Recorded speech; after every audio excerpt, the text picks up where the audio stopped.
Greetings and welcome to the Dr. J Vlog series. It is Friday, August 8th, 2025, and on Fridays we talk about human behavior and justifications. But before we get started, a special happy anniversary to my lovely Farnaz, who we've been married now for 17 years. It was a Friday, 17 years ago today, that we got married up in Toronto and brought together 5 boys. Who are lovely young men, all aged 29 to 36. So I think we've hopefully done something right in that regard. All right, so yeah, happy anniversary, and let's get started with today's topic, shall we say? And let's do a quick transition from happy anniversary, honey, to talking about cruelty. Yeah, interesting juxtaposition, but yeah, cruelty's been the theme this week, okay? And so we're going to ask the question then, and not talking about marriages and that sort of thing, but why are people cruel? Why do some people like to see others suffer, shall we say? Well, let's set aside the estimated 0.5 to 1% of the general population that might meet the DSM-5 criteria for being psychopaths or sociopaths. There's a small segment of the population, yes, where they're plagued by extraordinarily faulty neurological wiring, shall we say.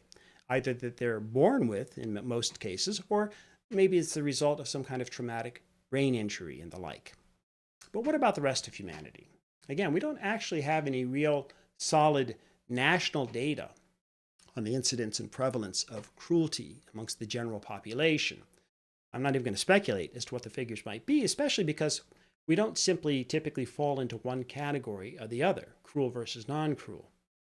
In many behavioral respects, that's actually quite simple. We identify people as being smokers or non-smokers, for example, or I guess this day and age, vapors versus non-vapors, and a raft of other behavioral indicators.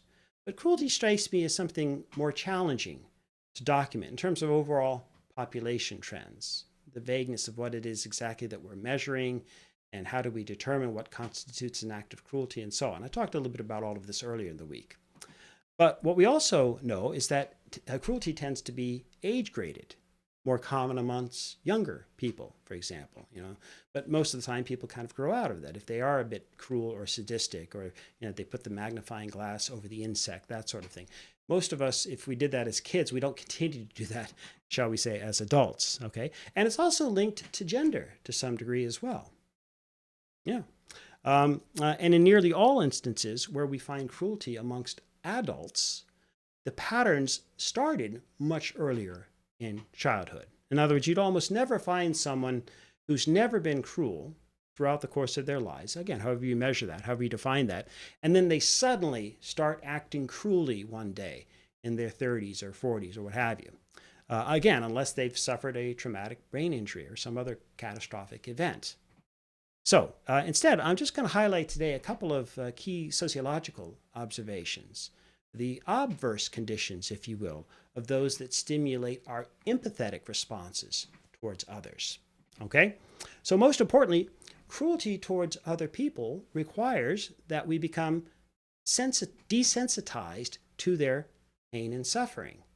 Okay? And again, if we enjoy their pain and suffering, well, that might mean that we are further along the continuum towards sadist, shall we say, okay?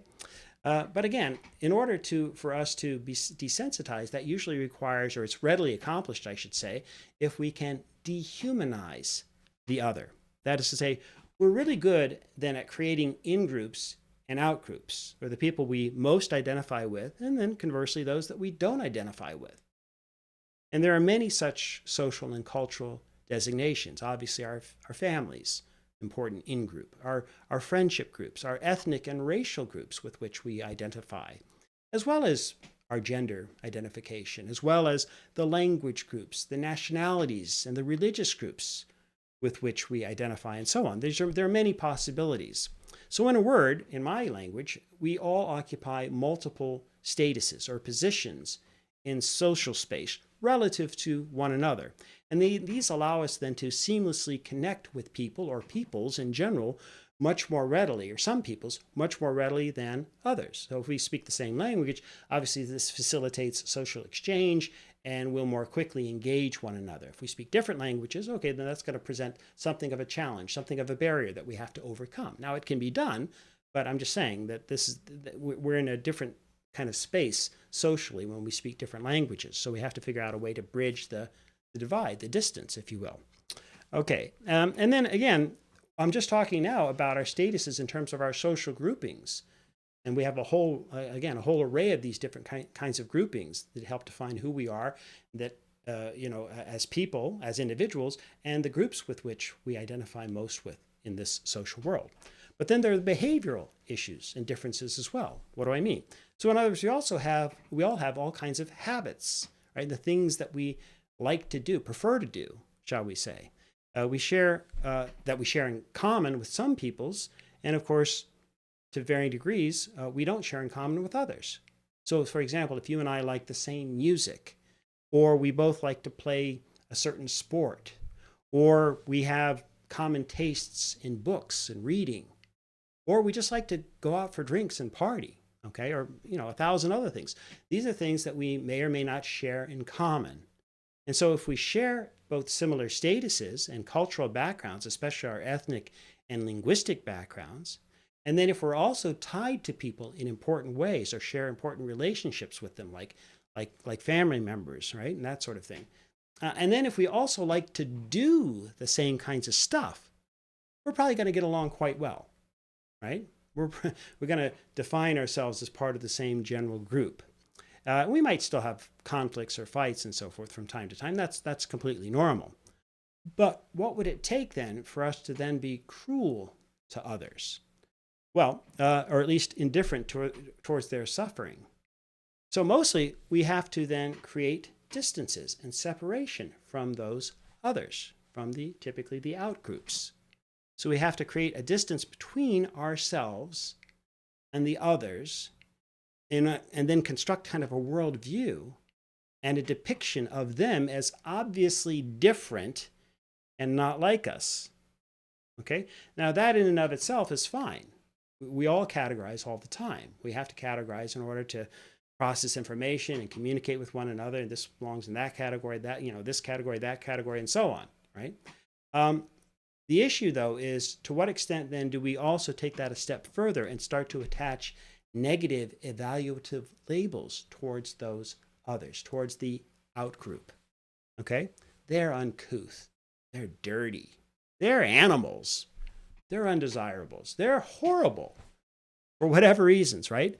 And we've learned to give from our experiences, from our backgrounds, from the people that we associate with, we learn to attach these different kinds of labels to these others. And then the stronger the negative labels that we're able to attach, the easier it becomes to treat different kinds of people differently and more pejoratively, okay? And with a certain, perhaps even meanness or cruelty, if pushed to the logical extreme. But the harshest cruelties, in my experience, these are, from my research and so on, the harshest cruelties are almost always reserved for those whom we can dehumanize completely, okay? So the dehumanization process is a commonly used mechanism to devalue and debase others, or the other members of different groupings, outgroups, or different tribes, if you will. Okay? And again, this is always on the basis of these different socially constructed categories. So imagine that you have then, by way of analogy, an infestation of cockroaches into your home. Okay? I've had that. I lived in a place some years ago in a condo where we had a problem with cockroaches. Okay? So if that happens, or if you've been in that situation, you know what I'm talking about. But you want to eliminate the cockroaches. Okay? Basically, it's you call up the exterminator. You want them to come in there, spray the apartment. Maybe you're out for a day or two, whatever the case may be, and you're hoping to kill all the cockroaches and hopefully prevent them from returning as well. So basically, it's a socially sanctioned form of genocide, at least towards the cockroaches. But you might laugh at that characterization, but it's basically true, right? Now, to be fair, some of you out there may want to try to be kind to every living creature, including the cockroaches, right? But let's face it, we all have our limits. So if you have an infestation of cockroaches or ants, or maybe even mice, okay, usually we want them gone, right? Or if not dead, we want them to be out of our home. We'd rather they lived somewhere else, somewhere apart from us.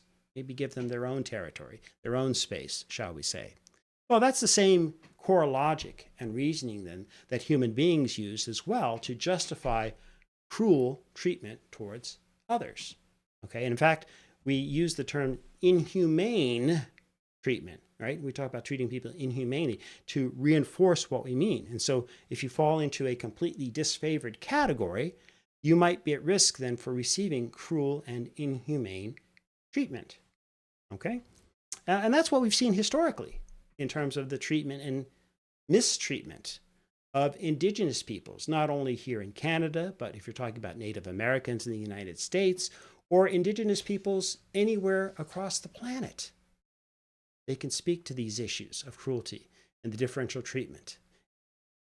That's what we've seen when we talk about the antebellum South, with the slave system in the United States, but also with slave systems in many parts of the world over different periods of history as well, and a lot of slave systems. And then that's what we've also seen in terms of Nazi Germany. Okay, and in every genocide or proto-genocide that we've ever witnessed in human history, or what we might call literally inhumane history.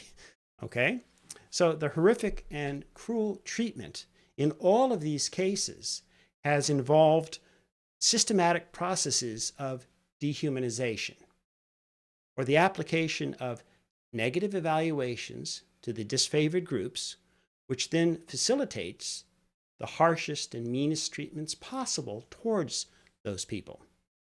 And therein, of course, lies the core justification as well. Well, they're not even human, we'll say, right? Or they're just animals.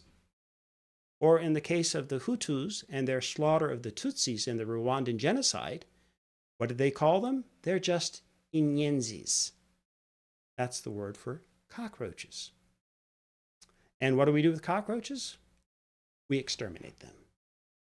Okay, again, I'm trying to keep the blogs relatively brief, so that's the basic message then for the day. If you want to overcome your hostility and your risk of treating others with cruelty, then in most cases, the first thing you'll need to do then is to humanize them rather than dehumanize. You have to break down the barriers and get to know them, and that can be very difficult for a variety of reasons. Okay, and then finally, let's, and by the way, let's keep it real here. There are some people who have no interest in breaking down those barriers. In fact, they'd rather do just the opposite, right? There are many people, including some in my own family that I grew up with, shall we say, where they prefer to live in worlds with clearly marked boundaries, okay? Separated forever from those kinds of people. And they would actually even say that using the word people is often too kind a descriptor. You've heard that expression before, right? And then some of those people in my family prefer to not only live in a country with strong and impenetrable borders, national borders, but they'd take it a step further. They'd even prefer to live in a gated community as well, right? A place where they can be separated, or ideally, what's the word we used to use? Segregated, right? From the peoples that they don't like, the undesirables, the others that they'd hope to avoid, maybe for the rest of their lives. Okay, and so I'll conclude with a little bit of a thought experiment in that regard, all right? So are you a person then who tends to divide the world into categories of us and them? We all do to a certain degree, right? But do you also then prefer only to live with your own kind? And be honest in that regard, okay? Or are you the kind of person who prefers to live amongst diverse kinds of people? And if so, what are your limits in that regard? Be honest. Again, in other words, are there any kinds of people you'd still prefer not to live around, not to be near, right?